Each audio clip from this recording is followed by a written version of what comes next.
The leather felt different under his calloused fingers. Softer, more expensive than anything he typically worked with. Daniel Marsh stared at the designer boots in his weathered hands, his mind already calculating how to save them with the scraps he had in his workshop.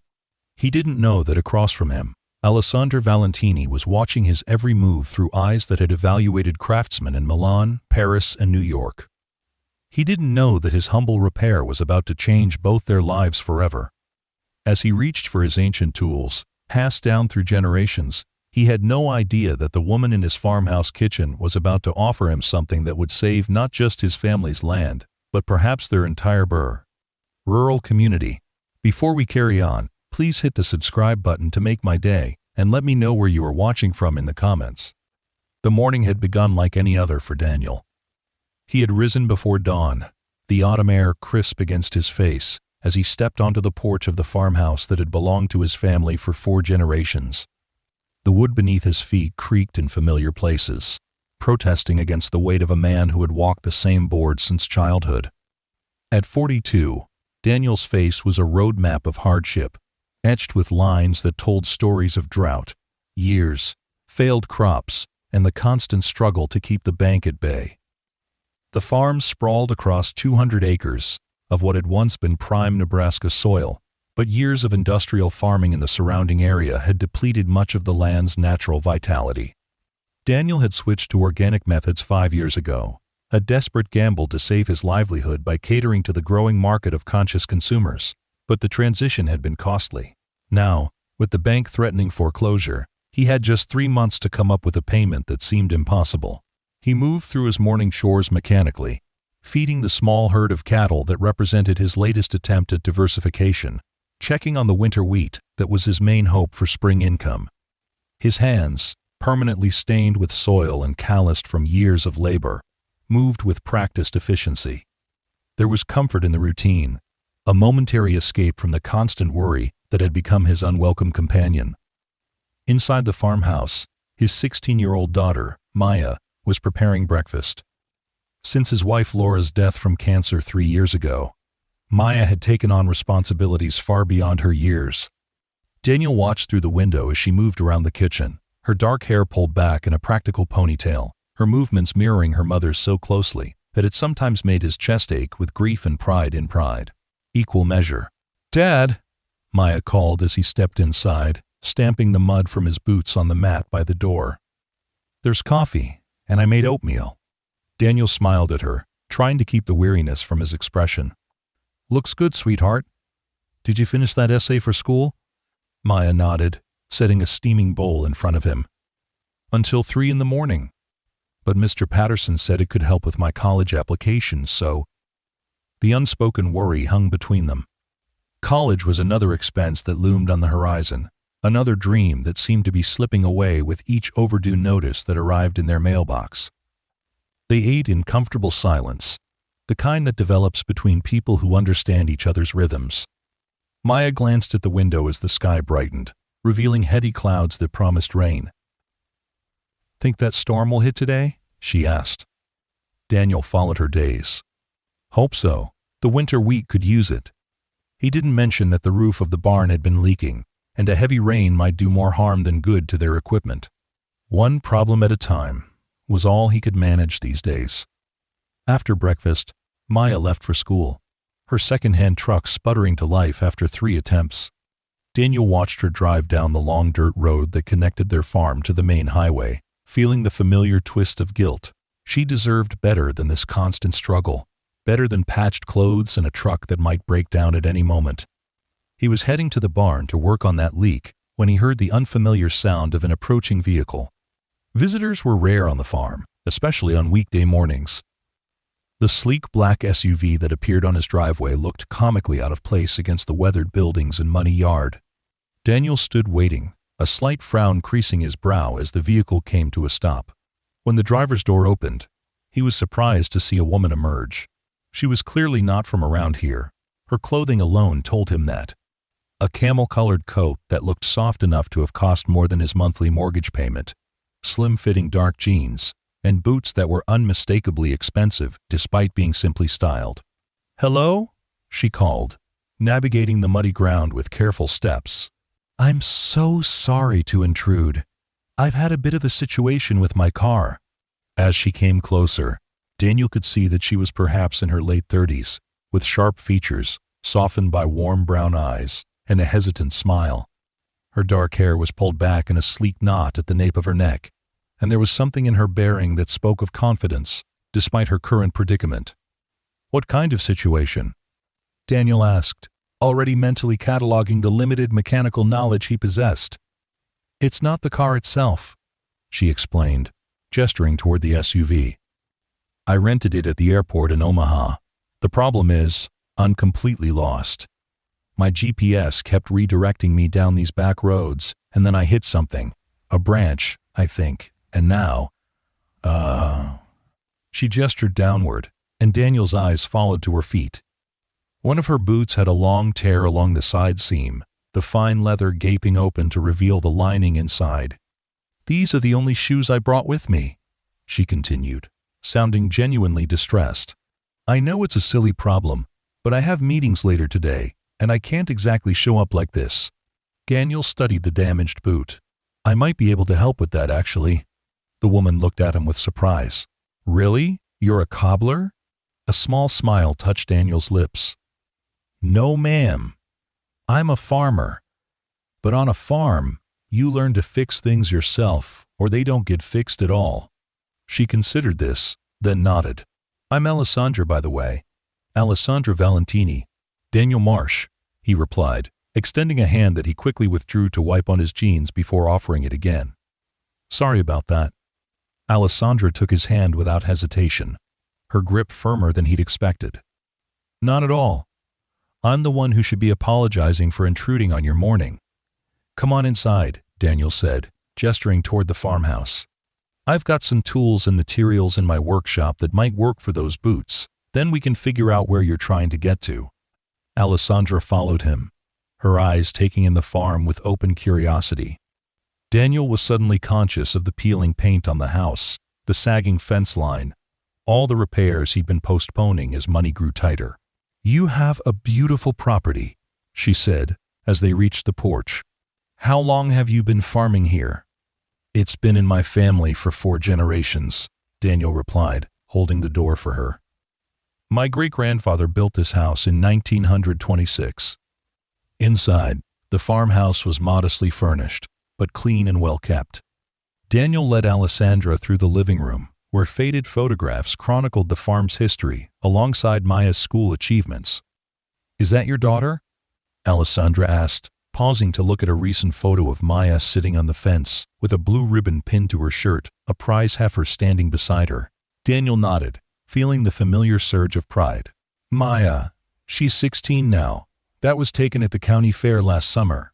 She has your eyes," Alessandra observed with a smile. "And she looks very competent with that animal." "She is. Better than me, actually. She has a way with the livestock, some kind of natural instinct." Daniel gestured toward the kitchen. "Please, have a seat. Can I offer you some coffee? It's nothing fancy, I'm afraid." "Coffee would be wonderful," Alessandra said, carefully removing her damaged boot as she sat at the kitchen table. Daniel busied himself with the coffee maker, acutely aware of his visitor's quiet observation of his home. The kitchen, like the rest of the house, showed signs of careful maintenance on a limited budget, mismatched but clean dishes in the open shelving, a refrigerator that hummed loudly but still ran, countertops that were worn but crass, scrubbed spotless. "So, what brings you to this part of Nebraska?" he asked, placing a mug of coffee in front of her. "Not exactly a tourist destination, especially this time of year." Alessandra wrapped her hands around the mug, seemingly grateful for its warmth. "Work, actually. I'm researching some potential new directions for my company." "What kind of company?" Daniel asked, taking the seat across from her, a slight hesitation. "I'm in design. Fashion, specifically."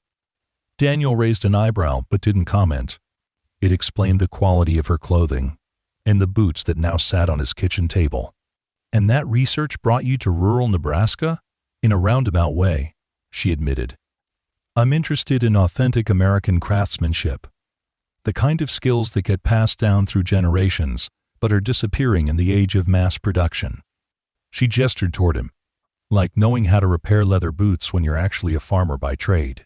Daniel shrugged. Like I said, you learn to make do. Speaking of which, let me take a look at those. He reached for the boots, examining the tear carefully. The leather was butter soft and of excellent quality, the construction meticulous. Even with his limited knowledge, he could tell these were exceptionally well made. I think I can fix this, he said after a moment. It won't be perfect, but it should hold until you can get them properly repaired. That would be amazing, Alessandra said, genuine relief in her voice. Thank you. Daniel stood. I'll get my supplies from the workshop. Feel free to help yourself to more coffee. The workshop was actually a converted mudroom off the kitchen, a small space where generations of Marsh men had repaired everything from fence posts to fishing rods. Daniel's father had been particularly skilled with leatherwork, creating and mending harnesses, belts, and even boots. The tools Daniel now collected had belonged to him, and to his father before him. When he returned to the kitchen, Alessandra was studying a calendar hanging on the wall, where Maya had meticulously noted payment due dates and upcoming bills in red ink. Daniel cleared his throat, and she turned, having the grace to look slightly embarrassed at being caught snooping. Sorry, she said. I was just admiring your daughter's organizational skills. She gets that from her mother, Daniel replied, setting his tools and a small box of leather scraps on the table. He didn't elaborate further, and Alessandra didn't ask. Daniel set to work on the boot, his large hands surprisingly deft, as he selected a piece of leather that most closely matched the color and texture of the original. It wasn't perfect. His scrap was slightly darker and stiffer, but it would serve the purpose. Where did you learn to do this? Alessandra asked, watching him work with evident fascination. My father taught me, Daniel replied, threading a heavy needle with practiced ease. He was better at it, though, had a real talent for working with leather. Made saddles that people would commission from 3 counties over. Did he pass the business to you? Daniel shook his head, carefully stitching the patch to the inside of the boot before working on the exterior seam. No. By the time I was old enough to take over, there wasn't much market for handmade saddles anymore. Cheaper to buy mass-produced ones. He focused on the farming instead, taught me that business. Do you enjoy it? Farming? The question caught Daniel off guard. It had been a long time since anyone had asked about his enjoyment, rather than his survival. There are good days, he said finally. Days when the crops come in strong, or when a calf is born healthy, or when Maya masters something new.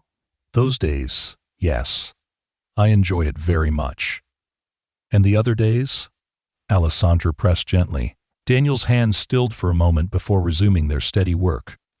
The other days remind me why farmers have the highest suicide rate of any profession in America. The bluntness of his answer seemed to surprise her, but she didn't flinch away from it. I'm sorry. That must be incredibly difficult. It's the life I chose, Daniel said, focusing on the final stitches. Or the life that chose me, more accurately. Either way, we make the best of it. He trimmed a thread and examined his work critically. There. It's not pretty, but it should hold. He handed the boot back to Alessandra, who turned it over in her hands, studying the repair with an expert eye that made Daniel suddenly self-conscious about his amateur work. This is remarkable, she said finally, looking up at him with what appeared to be genuine admiration. Most people would have just used glue or tape. You actually reconstructed the seam. Daniel shrugged, uncomfortable with the praise. Like I said, on a farm, you fix things yourself, or they don't get fixed, she finished for him. Yes, but this is actual skill, Mr. Marsh. You have craftsmanship in your hands. She slipped the boot back on and stood, testing the repair by shifting her weight. The leather held, the stitches secure. What do I owe you? She asked, reaching for her purse. Daniel waved her off. Nothing, happy to help. I insist, Alessandra said firmly. You've saved my day, and I've taken up your valuable time. Something in her tone suggested she wouldn't take no for an answer, so Daniel reluctantly named a small sum that wouldn't even cover the cost of the leather scrap he'd used. Alessandra's raised eyebrow told him she knew it was too little, but she didn't argue, simply withdrew the bills from her wallet and placed them on the table. "Now," Daniel said, gathering his tools, "let's figure out where you're actually trying to get to." Alessandra pulled out her phone and showed him the address. Daniel recognized it immediately. It was the old Whitcomb property, a once thriving farm that had been sold to developers after the last of the family died without heirs. "That's about 20 minutes from here," he said, frowning slightly. "What's there now? Last I heard, some corporation from Chicago bought it." "That's actually my next meeting," Alessandra admitted. "The corporation is considering different uses for the property, and I'm consulting on one of the proposals." Daniel felt a familiar knot form in his stomach. More good farmland lost to development, more corporate interests reshaping the landscape of communities like his. But it wasn't his place to comment, and Alessandra wasn't responsible for the larger economic forces at work. "I can draw you a map," he offered. "The GPS tends to get confused out here because some of the rural routes have been renamed in recent years." As he sketched directions on the back of an envelope, Alessandra wandered to the window, gazing out at the farm. "Those are Highland cattle, aren't they?" she asked, indicating the small herd visible in the distance. "The shaggy ones with the long horns?" Daniel looked up in surprise. "Yes. Not many people recognize the breed. My grandfather kept a few on his property in Italy," she explained. "I used to be terrified of them as a child, but he insisted they were the gentlest creatures despite their intimidating appearance." "Your grandfather was right," Daniel said, returning to his map. "They're docile, hardy, and their meat is leaner than most beef cattle. We've been building the herd slowly. They're part of our transition to fully organic production." "Organic? That's fascinating. Is that a recent change?" Daniel handed her the completed map. 5 years ago, the conventional market was squeezing us out, couldn't compete with the big operations. Thought maybe the organic certification would help us find a more sustainable niche. The transition period is tough, though. "I can imagine," Alessandra said, studying the map. "Thank you for this. And for the boob repair. I really can't tell you how much I appreciate it." "Glad to help," Daniel replied, walking her to the door. "Drive safely. Some of those roads can get rough, especially with the rain coming in." Alessandra paused on the porch, turning to face him. "Mr. Marsh, I know this might sound odd, but I'd love to come back and learn more about your farm sometime. About the organic transition, the heritage cattle breeds, your family's history here. Would that be possible?" Daniel blinked, taken aback by the request. "I suppose so, though I'm not sure why it would be of interest. Let's just say it's relevant to my research," she said with a small smile. "And frankly, I find your approach to problem-solving fascinating." Before Daniel could respond, she handed him a business card. "My number. If it's all right with you, I'll call in a few days to arrange a time that's convenient." Daniel accepted the card automatically, glancing down at it. The name, Valentini Designs, was embossed in simple, elegant script, along with Alessandra's contact information. No further explanation of what the company actually did. "All right," he agreed, still puzzled by her interest but seeing no reason to refuse. "Safe travels, Miss Valentini." "Alessandra, please," she corrected him. "And thank you again, Daniel." He watched as she carefully navigated back to her SUV, testing the repaired boot with each step. The repair held, and she gave him a wave before sliding into the driver's seat. As the vehicle disappeared down his driveway, Daniel glanced at the business card again, then tucked it into his shirt pocket, already refocusing on the day's tasks that awaited him. The predicted rain arrived by mid-afternoon, a steady downpour that forced Daniel to abandon his outdoor work and focus instead on repairs to the tractor that had been sputtering ominously for weeks. The barn roof leaked in 3 places, requiring strategically placed buckets that would need to be emptied periodically. Another expense he couldn't afford right now. Another problem added to the growing list. Maya returned from school soaked despite her rain jacket, her expression troubled as she dropped her backpack by the door. "Everything okay?"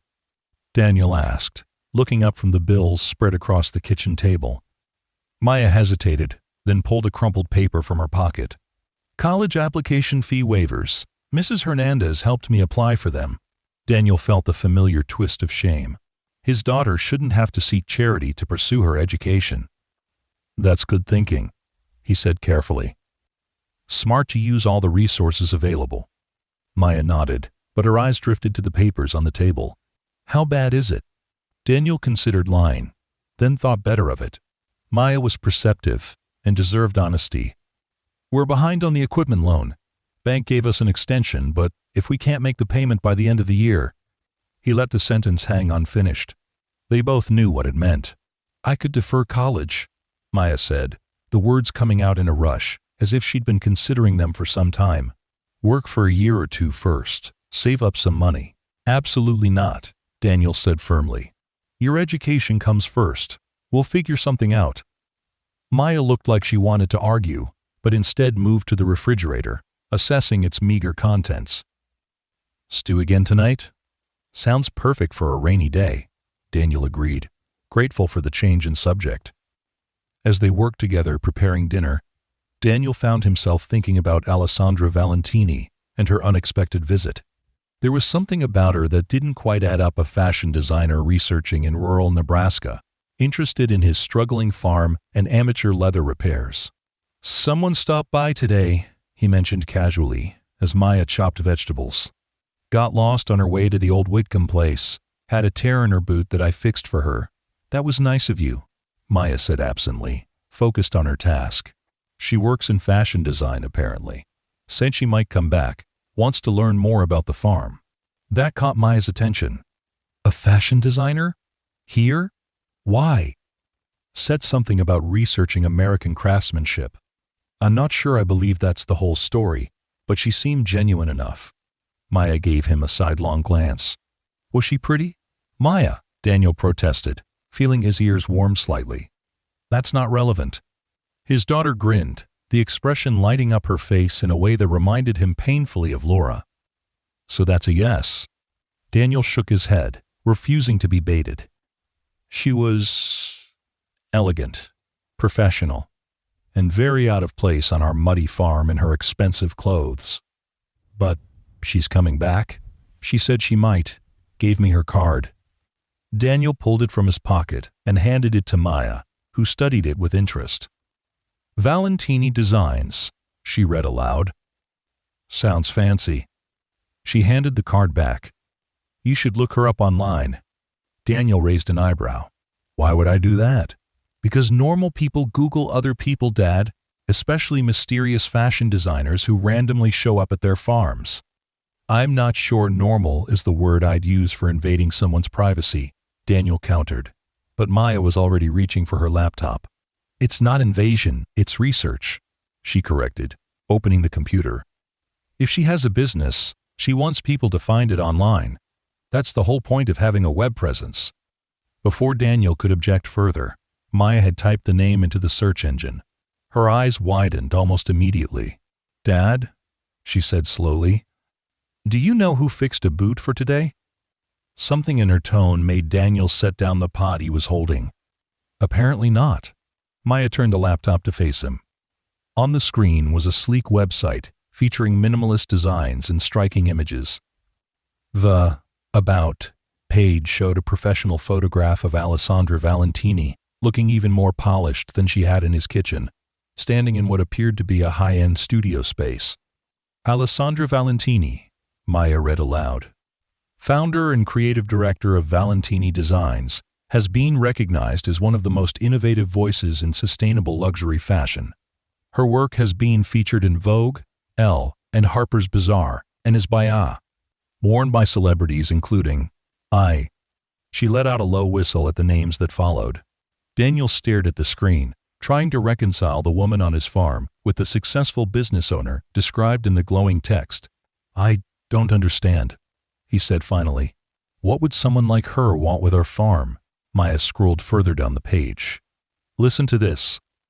Valentini's recent collections have focused on bridging the gap between luxury and sustainability, highlighting the importance of ethical production and traditional craftsmanship in contemporary fashion. Maybe that's why she's interested, because of what you told her about the organic transition and fixing her boot. Daniel frowned, unconvinced. There are thousands of organic farms in America, and plenty of people who can stitch leather better than I can. But how many of them fixed her designer boot when she was lost in the middle of nowhere? Maya countered. Maybe it's like a sign or something. A sign of what? Maya shrugged. I don't know. But it's weird, right? In a good way, maybe. Daniel gently closed the laptop. Let's not read too much into it. For all we know, she was just being polite and will never call. He returned to the stove, stirring the stew with more vigor than necessary.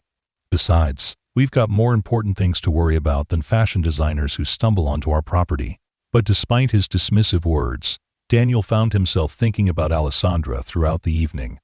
There had been something in her eyes when she watched him work, a kind of recognition that he couldn't quite place. And why would someone in her position be interested in a failing farm in Nebraska? The rain continued through the night, drumming on the roof as Daniel lay awake, his mind cycling through financial calculations and potential solutions to their mounting problems. None of the numbers added up to survival. 3 generations of Marshes had weathered drought, depression, and changing markets, but it seemed the legacy might end with him. The thought was still with him the next morning, as he trudged through mud to check on a section of fence that had been vulnerable to washout in previous storms. The sky was clearing, but the damage was done. Water had pooled in the lower fields, and he could already see areas where erosion had taken its toll. His phone rang as he was assessing a particularly bad section. The soil simply washed away to expose the fragile roots of young plants. The number wasn't familiar, but the area code was local. Daniel Marsh, he answered, wedging the phone between his ear and shoulder as he knelt to examine the damage more closely. Daniel, it's Alessandra Valentini. I hope I'm not calling too early. He straightened in surprise. No, not at all. I've been up for hours. Of course you have, she said, and he could hear the smile in her voice. Farming hours, I should have realized. What can I do for you, Ms. Valentini? Alessandra, please, she corrected again. And actually, I was hoping I might do something for you. Daniel frowned, puzzled. I'm not sure I follow. I'd like to speak with you about a potential business collaboration, she said. Are you available tomorrow? I could come to the farm again, or we could meet somewhere more convenient for you. A business collaboration? Daniel repeated, trying to make sense of her words. Between a fashion designer and a farmer? Yes, exactly, Alessandra confirmed. I know it sounds unusual, but I think we might have an opportunity that could benefit us both. I can explain everything in person, if you're willing to hear me out. Daniel hesitated, looking out over his struggling fields, the waterlogged soil that represented yet another setback in a year full of them. What did he have to lose by listening? Tomorrow works, he said finally. The farm is fine. Around 10? Perfect, Alessandra replied, sounding genuinely pleased. Thank you for being open to the conversation. I'll see you then. The call ended, leaving Daniel staring at his phone in bewilderment. A business collaboration? With a high-end fashion designer? It seemed absurd.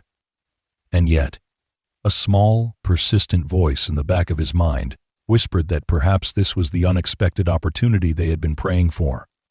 When Maya returned from school that afternoon, Daniel told her about the call. She wants to do business with us? Maya asked incredulously. What kind of business? She didn't say, Daniel admitted. Just that she wants to discuss a potential collaboration, whatever that means. Maya's eyes lit up with excitement. Dad, this could be huge. Maybe she wants to feature our farm in an advertising campaign or something. Or use our leather for her designs. We don't produce leather, Daniel reminded her. We have a small herd of beef cattle and a struggling organic crop operation. But your repair work, Maya insisted. You said she was impressed with that. And Grandpa's old tools are still in the workshop. Maybe she wants to revive that tradition somehow. Daniel shook his head, unwilling to encourage false hopes. Let's not get ahead of ourselves.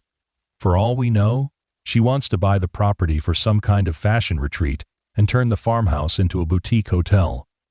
Maya's face fell. You wouldn't sell, would you?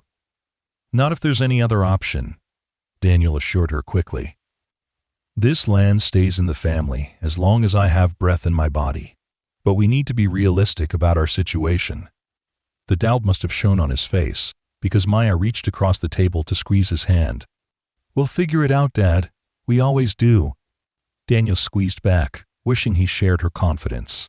"We always do," he echoed.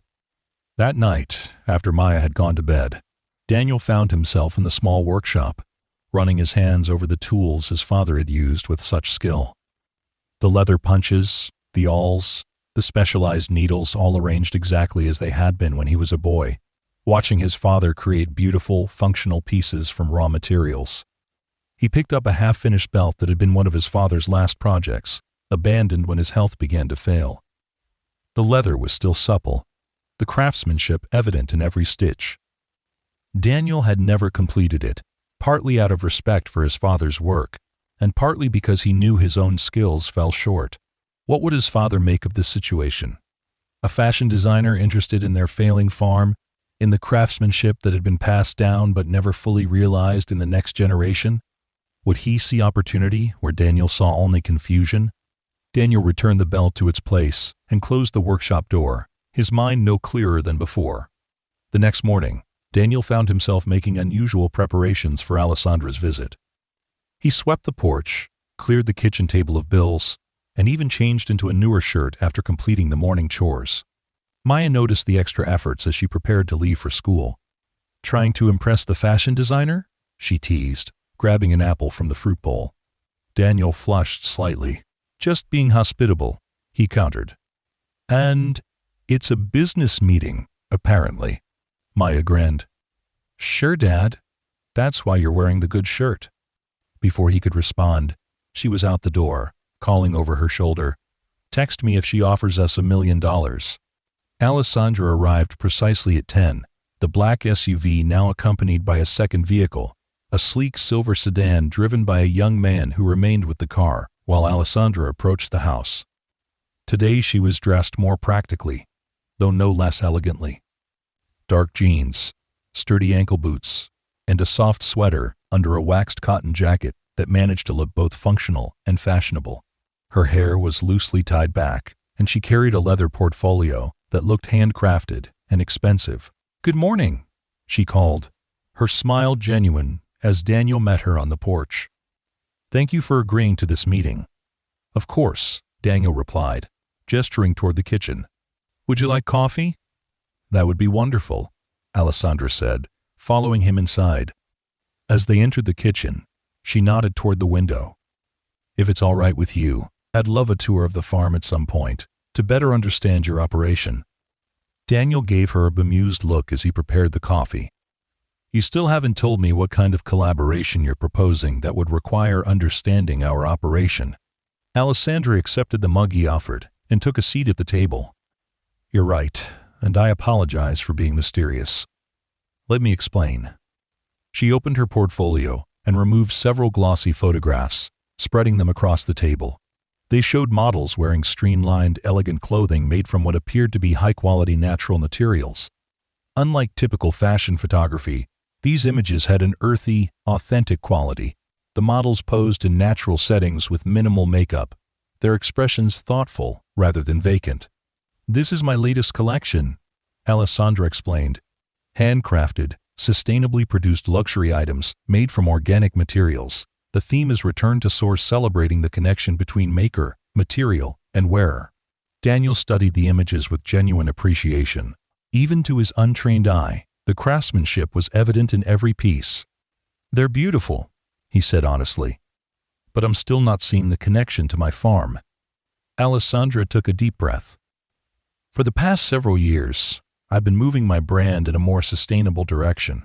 Ethically sourced materials, traditional craftsmanship, transparent supply chain.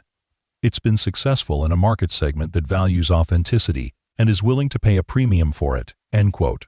She leaned forward slightly, her expression earnest. "But I've come to realize that there's a disconnect between the story we're telling and the people telling it. We talk about honoring traditional crafts and supporting rural communities, but our models are still conventional fashion types, and our imagery is still created through a very urban lens." Daniel nodded slowly, beginning to understand. "And you want to, what, use real farmers in your marketing?" "Partly. Alessandra confirmed. But it's more than that.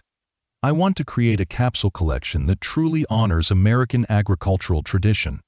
Workwear and accessories made by hand using the same tools and techniques that have sustained rural communities for generations. She gestured toward the photos.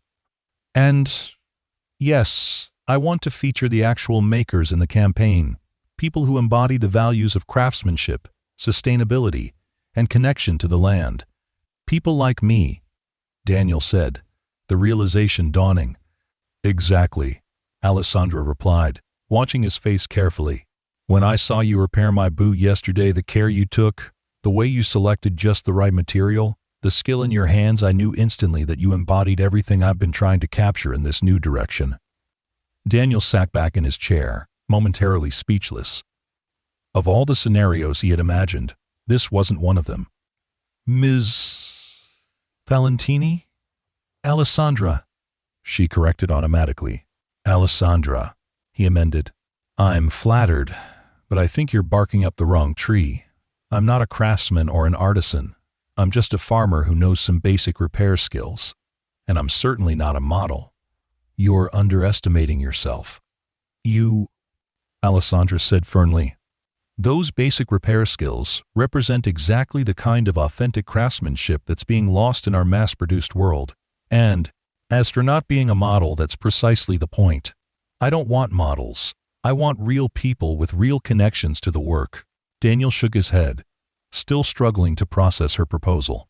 I appreciate what you're saying, but I think you have a romanticized view of farm life. The reality is much less photogenic.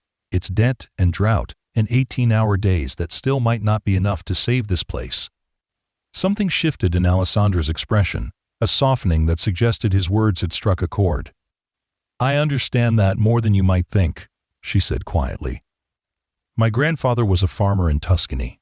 Small operation, grapes and olives mostly. I spent my summers there as a child, watching him work from sunrise to sunset. His hands always stained from the soil or the harvest. When he died, the land was sold to a corporation that turned it into a tourist vineyard.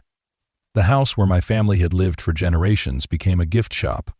She traced the rim of her coffee mug with one finger, her gaze distant. That loss is part of what drives my work. Now the desire to honor traditional skills and ways of life before they disappear completely. Daniel studied her face, recognizing the genuine emotion there. Perhaps she did understand, at least in part. So, what exactly are you proposing? Alessandra straightened, returning to business mode. A limited collaboration. We would work together to create a small collection of handcrafted items inspired by agricultural heritage belts, bags, perhaps some outerwear. You would consult on the designs and be featured in the campaign materials. In return, Valentini Designs would provide financial compensation, of course, plus a percentage of proceeds from the collection. I'm not a designer, Daniel pointed out. No, but you are a craftsman with generational knowledge that would lend authenticity to the project, Alessandra countered.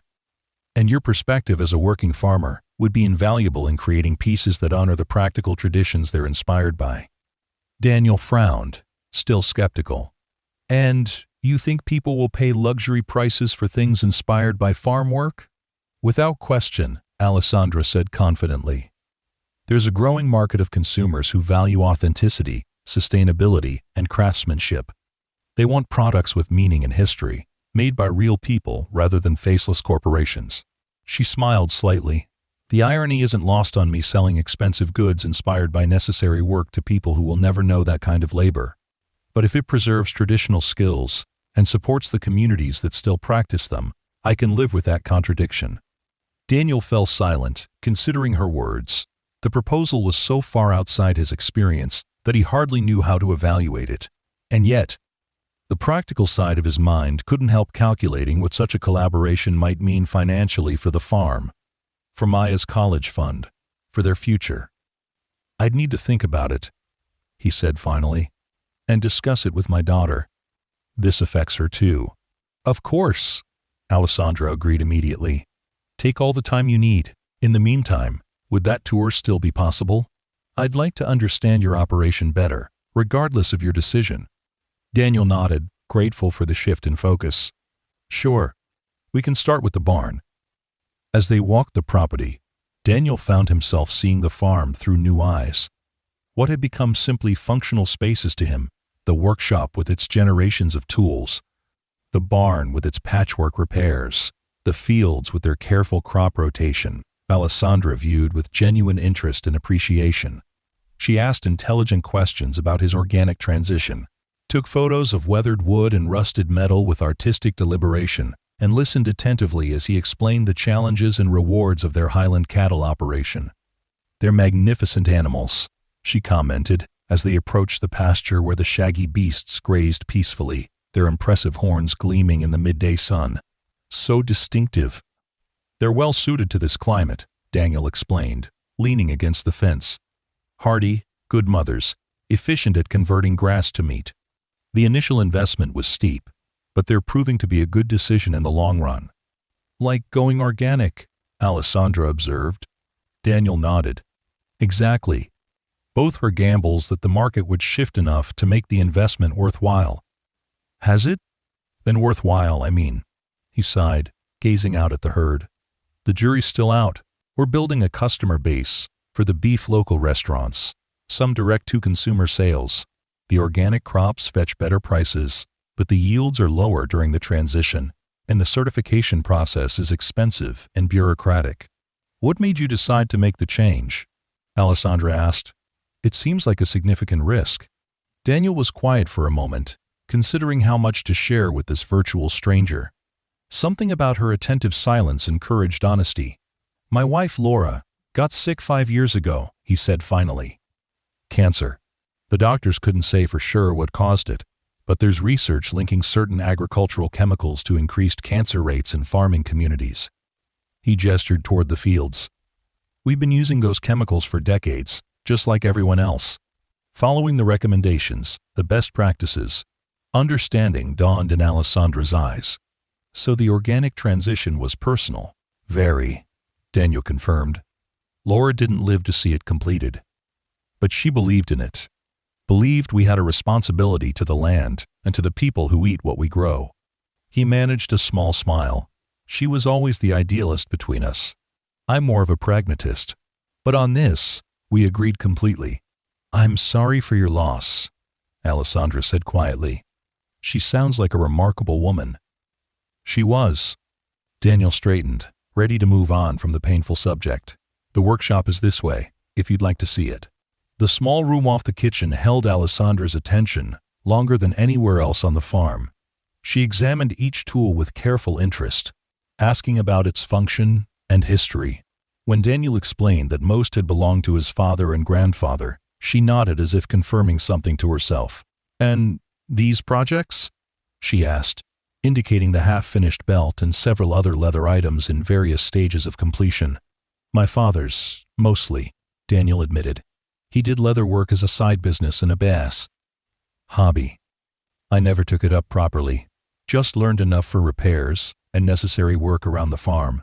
"But you have the skills," Alessandra pressed. "I saw that yesterday." Daniel shrugged uncomfortably. "Basic skills, yes. Nothing like what you'd need for a fashion collection. Sometimes the most honest work comes from hands that aren't overly trained," Alessandra said thoughtfully, running her fingertips over the worn handle of an awl. "There's a directness to it, an integrity of purpose." They completed the tour with a walk through the fields, where Daniel explained the crop rotation system he had implemented as part of the organic transition. Throughout it all, Alessandra took notes in a small leather bound notebook, occasionally stopping to photograph details that caught her eye. The weathered grain of a fence post, the contrast of rich soil against green shoots, the texture of cattle hair against morning light. "Thank you for showing me your farm," she said as they returned to the house. "It's even more special than I initially thought." Daniel felt a surprising warmth at her words. It had been a long time since anyone had seen the beauty in this place, rather than its challenges. "It's good land," he said simply, "worth fighting for." Alessandra nodded, understanding the sentiment. "I should let you get back to your work. Please take some time to consider my proposal." If you have questions or concerns, you can reach me anytime on the number I gave you." As she prepared to leave, she paused, seeming to come to a decision. "Daniel, regardless of whether we work together on this project, I want you to know something. What you're doing here matters. Preserving traditional farming methods, transitioning to organic, maintaining your family's legacy, these are valuable efforts, even when they're difficult or underappreciated." The sincerity in her voice caught him off guard. "Thank you," he said, unexpectedly moved by her words. "That means a lot." After Alessandra had gone, Daniel stood on the porch for a long moment, watching the dust settle on the driveway. Her visit had stirred something in him, a perspective he hadn't considered before. Was there really value in the way they did things here, beyond mere survival? Could the traditions and skills passed down through generations of his family have meaning to people who had never set foot on a farm? And more practically, could this strange opportunity be the financial lifeline they so desperately needed? When Maya returned from school, he laid out the entire proposal, watching her expression shift from disbelief to excitement. "Dad, this is incredible," she exclaimed when he had finished. "It's like fate or something. She just happens to get lost and end up here, with a torn boot that you fix, and it turns out she's exactly the person who could help save the farm?" "Let's not get ahead of ourselves," Daniel cautioned. "She's talking about a limited collaboration, not a miracle. And we don't even know what the financial terms would be yet." "But you're going to do it, right?" Maya pressed. "You have to do it." Daniel sighed, raking a hand through his hair. "I don't know, Maya. It's so far outside anything I've ever done. Being in advertisements? Working on fashion designs? It feels inauthentic somehow." Maya's expression turned serious. "Dad, you know what's really inauthentic? Losing this farm because we were too proud to try something different." The bluntness of her statement hit him like a physical blow. "Is that what you think? That pride is what's holding me back?" "Maybe," Maya said, her voice gentler but still firm. "Or maybe it's fear. Either way, this is an opportunity we can't afford to ignore. Not if we want to keep this place." Daniel looked at his daughter, so young and yet so clear-eyed about their situation. When had she grown so wise? "You sound like your mother," he said finally, a reluctant smile tugging at his lips. Maya beamed at him. "Good. That means I'm right." Daniel laughed despite himself. "It usually did, yes." He grew serious again. "But Maya, even if I agree to this, there's no guarantee it will be enough. The financial hole we're in is deep." "But it's something," Maya countered. "And maybe it leads to more opportunities." "We won't know unless we try." Daniel nodded slowly, knowing she was right. "All right. I'll call her tomorrow. Tell her we're interested in hearing more details." Maya launched herself at him in a fierce hug. "Thank you, Dad. I know this isn't easy for you." Daniel held his daughter close, hoping desperately that he wasn't making a decision they would both come to regret. The following weeks passed in a blur of activity unlike anything the Marsh farm had seen in years. After Daniel's call accepting Alessandra's proposal in principle, she had returned with a formal contract and a team of creatives, a photographer, a stylist, and 2 assistants who seemed to communicate in a shorthand language of fashion terminology that was completely foreign to Daniel. The financial terms were more generous than he had dared to hope. An upfront payment that would cover their immediate debts, including the equipment loan that had been hanging over their heads, plus a percentage of sales from the eventual collection. There was also a provision for Maya's education, a clause Alessandra had added after learning about their situation. Offering a guaranteed internship at Valentini Designs during college breaks if Maya was interested in pursuing design or business studies. "This is too much," Daniel had protested when she presented the contract. "You're taking all the risk here." Alessandra had shaken her head firmly. "I'm investing in a vision, Daniel. One that I believe will resonate with our customers and establish a new direction for the brand. It's a business decision, not charity." Whether he entirely believed her or not, the reality was that he couldn't afford to refuse. The bank had been calling with increasing frequency, and the final notice on the equipment loan had arrived just days before. With Maya's future to consider, pride was a luxury he could no longer afford. and so the collaboration began in earnest. Alessandra spent hours in the workshop with Daniel, examining his father's tools and unfinished projects, discussing the practicalities of farm work and how they influenced the design and functionality of workwear. Her questions were insightful, her respect for the traditions evident in the careful notes she took and the sketches that gradually emerged. "See how the wear patterns tell a story?" she said one afternoon, examining an old work jacket that had belonged to Daniel's father. The reinforced elbows, the fade lines across the shoulders from carrying loads, the smooth patch where tools were stored in the pocket. This is design evolved through necessity, not aesthetic whim. Daniel had never thought of his worn work clothes as design elements, but he found himself drawn into the process, offering suggestions based on practical experience. That seam would fail under the kind of strain it gets during fence repairs. He pointed out on one prototype. Needs to be double-stitched, or better yet, reinforced with a leather strip. Alessandra had smiled, making the notation. Exactly the kind of insight I was hoping for. Function informing form, not the other way around. The photo shoots were more challenging for Daniel. Uncomfortable in front of the camera, he felt self-conscious and awkward as the photographer directed him through various poses and activities around the farm. "Just pretend we're not here," the photographer, a soft-spoken man named James, suggested. "Go about your normal tasks, and we'll capture the authentic moments." Easier said than done with a camera crew following his every move, but gradually Daniel adjusted to their presence. They photographed him working with the cattle, repairing fences, checking crops, and in quieter moments, using his father's tools in the workshop. Maya joined for some sessions, her natural ease in front of the camera helping to relax Daniel as well. Throughout it all, Alessandra remained a steady, encouraging presence. She had a gift for making everyone feel comfortable and valued. From Daniel and Maya to the local craftspeople she brought in to consult on specific techniques, her vision for the project grew. Clearer with each passing day, a collection that would honor agricultural heritage while reimagining it for a contemporary context. "I want people to feel the history in these pieces," she explained during one of their planning sessions, "to understand that they're participating in a tradition that stretches back generations. But I also want them to be relevant to modern lives, to bridge the gap between rural and urban experiences." As the weeks passed, Daniel found himself increasingly invested in the project, not just for the financial salvation it represented, but for its own merit. There was something deeply satisfying about seeing the skills his father had taught him valued and celebrated, about knowing that the traditions of his family might continue in an unexpected form. Maya flourished in the creative environment, eagerly absorbing knowledge from Alessandra and her team. She had always been artistic, something she'd inherited from Laura, but had never had the opportunity to explore that side of herself in their practical, survival focused existence.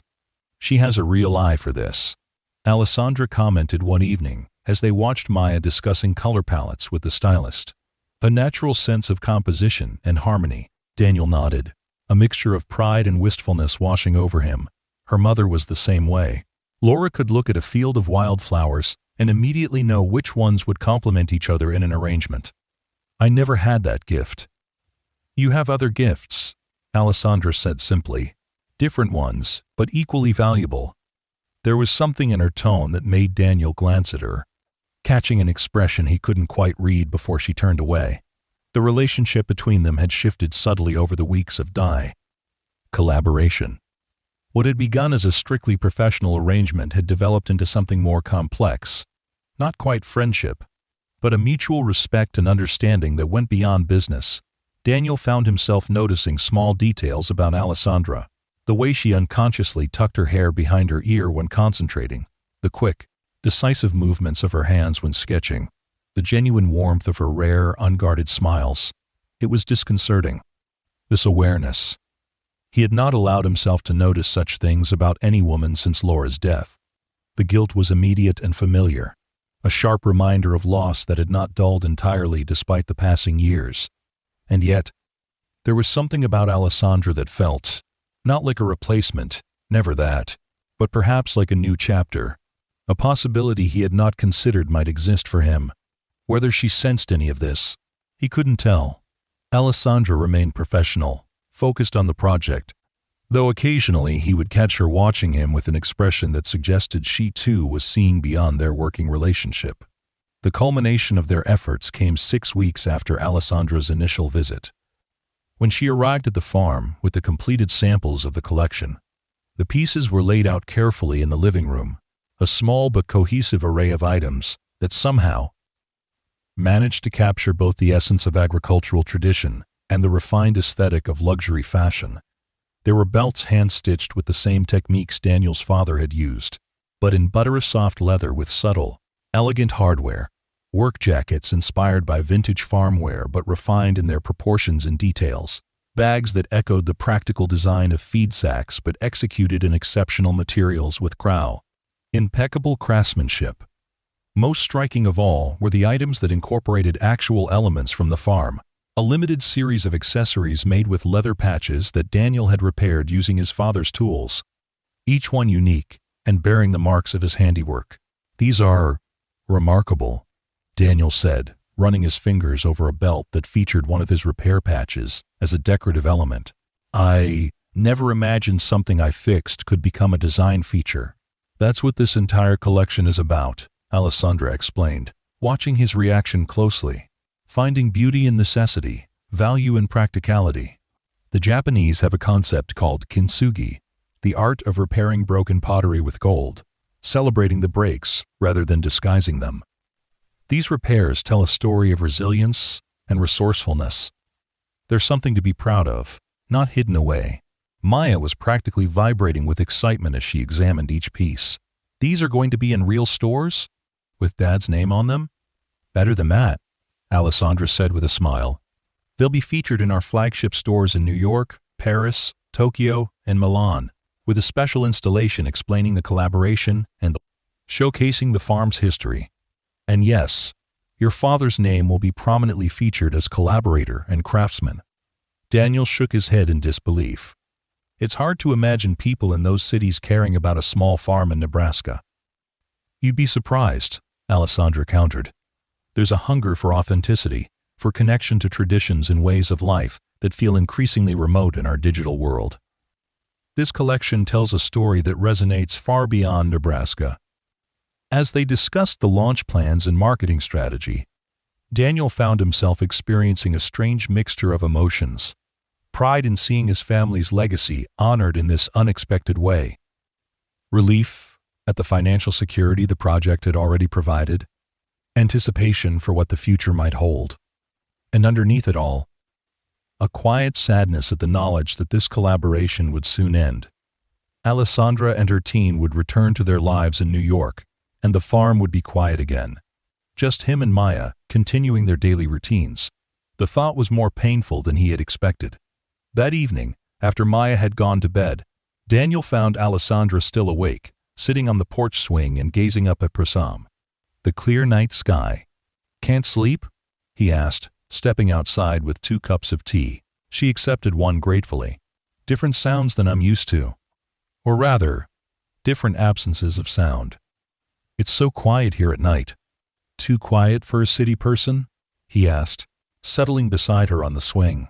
Alessandra shook her head. "Not at all. It's peaceful. Gives you space to think." They sat in comfortable silence for a moment, the gentle creaking of the swing the only sound besides the distant calls of night insects. "What happens after the launch?" Daniel asked finally, the question that had been on his mind all day. "With the farm, I mean."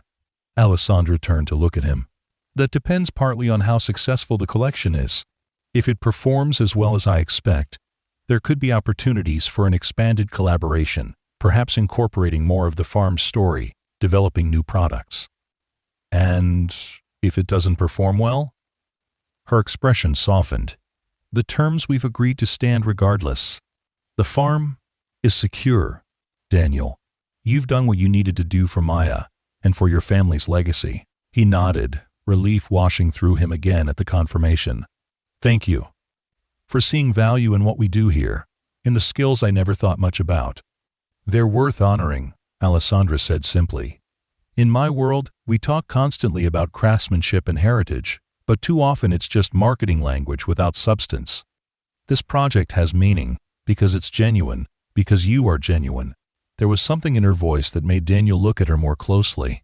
In the soft porch light, her face seemed more vulnerable than he had seen it before. The carefully maintained professional facade momentarily lowered. "Will you come back?" he asked before he could reconsider the question. "After the launch, I mean." "To the farm." Alessandra was quiet for a long moment, her gaze returning to the stars above. "I'd like to," she said finally, "if that would be welcome." "It would," Daniel said, the words coming easier than he had expected. "Very welcome." Their eyes met, and in that moment, something unspoken passed between them, an acknowledgement of possibilities neither had anticipated when their paths first crossed. The swing creaked gently as they returned to silence. But it was a different kind of quiet now, filled with unspoken potential rather than endings. 3 months later, Daniel stood in the gleaming space of Valentini Design's flagship store in New York City, feeling profoundly out of place, despite the familiar materials surrounding him. The launch event for the Heartland Heritage collection was in full swing, the store filled with fashion industry insiders, media, and high-end customers all examining the pieces with appreciative murmurs. At the center of the installation was a large photograph of the Marsh farm at sunrise, the golden light washing over the fields and buildings, making even the weathered structures look noble and full of character. Surrounding it were smaller images showing details of farm life and the crafting process, close-ups of Daniel's hands, working with his father's tools. Maya with the Highland cattle, the workshop with its generations of implements. Maya moved through the crowd with surprising ease, her natural charm and enthusiasm making her an instant favorite with the attendees. She had taken to this new world with remarkable adaptability, absorbing information about the fashion industry with the same determination she applied to her schoolwork. "You look uncomfortable," Alessandra said, appearing at Daniel's side with 2 glasses of champagne. "Ready to flee back to Nebraska?" He accepted the glass with a rueful smile. "That obvious, huh?" "Only to me," she assured him, glancing around the crowded store. "Everyone else just sees the ruggedly authentic craftsman whose collaboration has created the most anticipated collection of the season." Daniel followed her gaze, still struggling to reconcile this reality with the desperate situation they had faced just months ago. It's surreal. All these people interested in things inspired by her little farm. "Not just inspired by," Alessandra corrected, "created with. Your input shaped every piece, Daniel. This is as much your work as mine." Before he could respond, they were approached by a tall, elegantly dressed woman who Alessandra greeted warmly. "Daniel, this is Elise Chen, fashion director for Vogue. She's been a supporter of our sustainable initiatives from the beginning." "Mr. Marsh," Elise said, shaking his hand with genuine interest. "Your collaboration with Alessandra is the most refreshing thing I've seen in years. There's an integrity to these pieces that's rare in luxury goods." "Thank you," Daniel replied, surprised by the sincerity in her voice, though the design vision was all Alessandra's. "But the soul of the collection is yours," Elise insisted. "That's what makes it special. The fashion world is filled with empty references to authenticity and heritage. This actually delivers on those promises." She turned to Alessandra. "You've started something important here. I hope you'll continue it." "That's the plan," Alessandra confirmed, her eyes meeting Daniel's briefly. "If Mr. Marsh is willing, we're already discussing the next phase of the collaboration." After Elise moved on, Daniel raised an eyebrow at Alessandra. "We are?" A slight blush colored her cheeks. "I was hoping to discuss it with you during your stay in New York.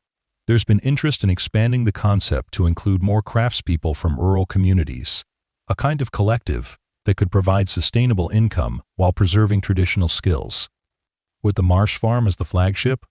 Daniel guessed. Alessandra nodded, watching his reaction carefully. "If you're interested, it would mean more frequent collaboration between us, of course." The idea sent a ripple of warmth through him that had nothing to do with the champagne. "I think I could live with that." Her answering smile held promises beyond business. Later that evening, as the event wound down, Daniel found himself standing before the main photograph of the farm, seeing his home through new eyes.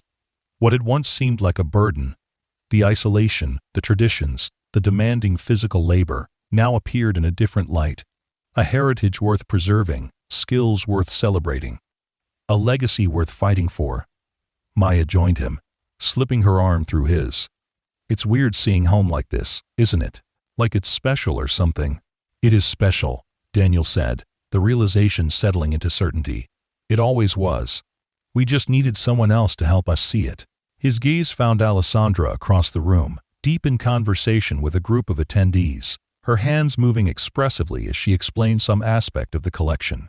As if sensing his attention, she glanced up, meeting his eyes with a smile that spoke of shared accomplishment and future possibilities. The farm would continue, Daniel knew with sudden clarity. Not just survive, but thrive, evolving while honoring its past. And perhaps his own life would evolve as well, opening to new connections and opportunities he had never imagined on that rainy day when a lost fashion designer with a torn boot had appeared on his doorstep. Sometimes, he reflected, the most unexpected repairs turn out to be the strongest. Like the Japanese kintsugi Alessandra had described, breaks mended with gold, creating something more beautiful and more resilient than the original. In repairing her boot, he had unknowingly begun a restoration far more significant of his farm, his family's legacy, and his own capacity for hope. As the city lights glittered beyond the store windows, so different from the star-filled Nebraska sky, Daniel felt a sense of rightness settle over him. The path ahead would not be without challenges, but for the first time in years, he faced the future with anticipation rather than dread. Some collaborations, it seemed, were meant to last far beyond their original scope.